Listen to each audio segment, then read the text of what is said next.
Hey everybody. So I wanted to talk about God's victories and circumstances that seem like there's no way out.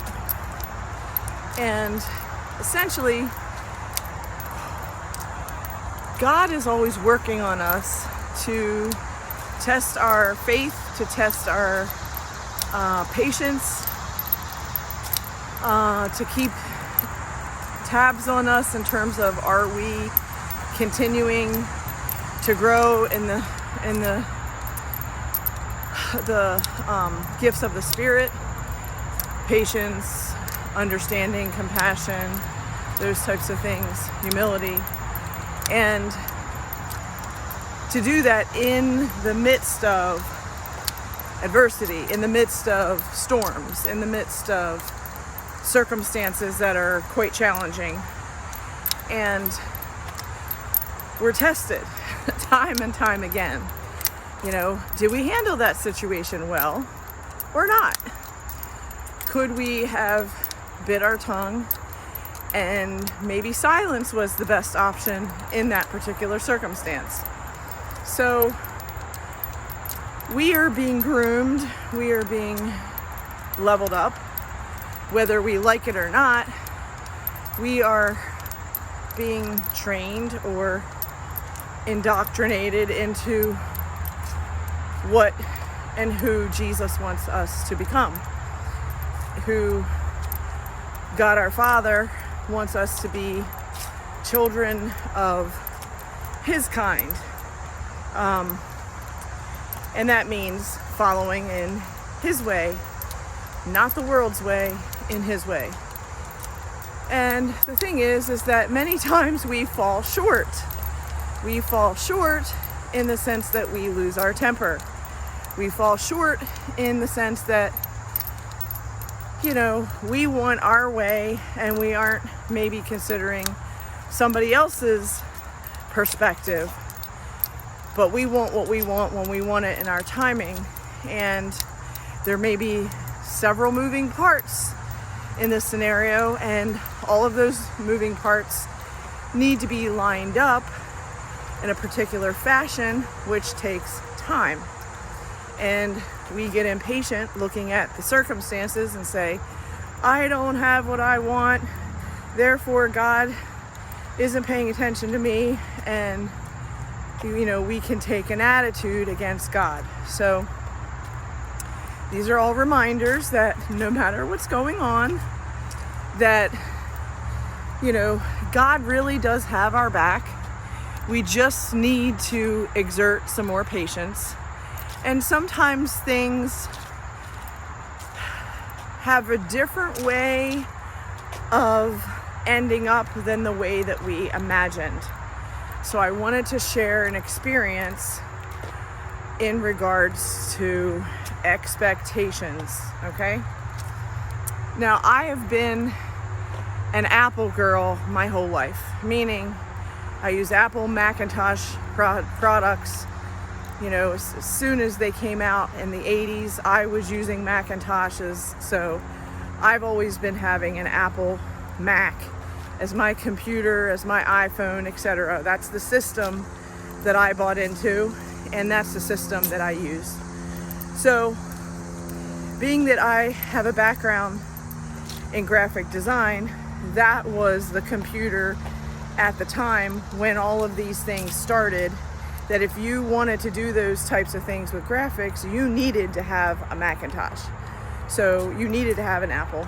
And that's what I had all these years, okay? And now things have changed, and other people have gone to the other side of PC or Microsoft or other variations of Android and what have you. But I've stayed true to, I love Apple, I'm going to stay with Apple, this is what I know, etc. So when it comes to getting any kind of service work done, I would always go to the Apple store. I would always purchase from the Apple store. It was just, I felt like Apple was my family, okay? So if somebody were to ask me, hey, did you catch out that sale at such and such a store? on Apple's, I would just ignore them and I would be wanting to just go directly to Apple. Well, I'm in the market for another laptop because in the flood that I had recently, my materials, my media, my laptop, etc., they were affected by the flood, and so I need to replace those items. And so I've been doing research and finding out which laptop I want, etc., which one's comparable to what I had, etc. And so I had called the education department because I'm going to be, I'm a full-time graduate student. So I wanted to get an education discount for being a graduate student. And basically Apple's offering at this time is something like $150 discount for a student discount. Now, I get it, $150 is still saving $150, but that's not a huge discount. It's a basic discount. So my friend called me yesterday and said, you've got to check out Best Buy has a Labor Day sale deal. You've got to check it out. Maybe you can get your laptop from there. And immediately, my first impression, my first, response was, I love Apple. I don't want to buy anywhere except from Apple. I only buy from Apple. I was being stubborn. And she's like, just check it out. You might be surprised. They're having a super deal. It looks like for some of those graphics computers that they're really having a great special, and you might be able to save a lot of money. So I decided that I was going to give it a shot and check it out. So when I actually went to the Best Buy store, I was shocked. I did not realize that they started to really have a decent selection of Apple, peripherals and accessories, etc. It was pretty impressive, and I was shocked because I haven't been, looking ever to buy Apple at a Best Buy store. So anyway, I started talking to a sales guy, talked about what I wanted, and he told me what was possible.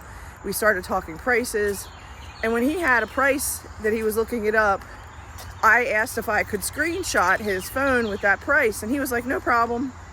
And so that's how we went about it. And I would then compare the things on my phone and blow it up because I could, use my fingers to blow it up and see it bigger. And so anyway, the bottom line is I found a great deal on what I wanted, and it was way better at Best Buy than the deal that they were offering at Apple Education for students. So I ended up doing that deal, and I ended up getting that computer, ordering it, and it will be coming soon. The point is that my background and my history, I was very determined and stubborn that my way with Apple was the only way, and I didn't want to consider any other vendor. I didn't want to consider any other way of buying an Apple because I wanted what I wanted, and I was comfortable with my routine. But this new routine was actually a better price. It actually had a better deal. You got more perks. In addition to that, you could go to a Best Buy store for any type of service work. You could also still go to the Apple store for service work, and you could still do Apple Care online or over the phone 24/7. So it was like I got the same things that I was used to with Apple, plus I got additional benefits from Best Buy. So the whole point is it really was a better deal, and it was a huge savings. On one hand, it was a savings of $700, and then it was like an extra $1,000 savings. So it was like I saved $1,700 off of the price of a laptop. So instead of me spending out of pocket $5,000 for a laptop that could do all the things that my old laptop could do and more, because obviously the technology has gotten better, instead of spending $5,000, I spent $3,500, just to give you an example. And the point is, I was very stubborn. I did not want to consider that there was something better than Apple Computer itself. I was stubborn. But in this example, I had to let go of my preferences and realize that sometimes you're going to get a better deal, and it's not going to come directly from the vendor. It's going to come from a side vendor. And in this case, the side vendor was Best Buy. So this is not a pitch for Apple or for Best Buy.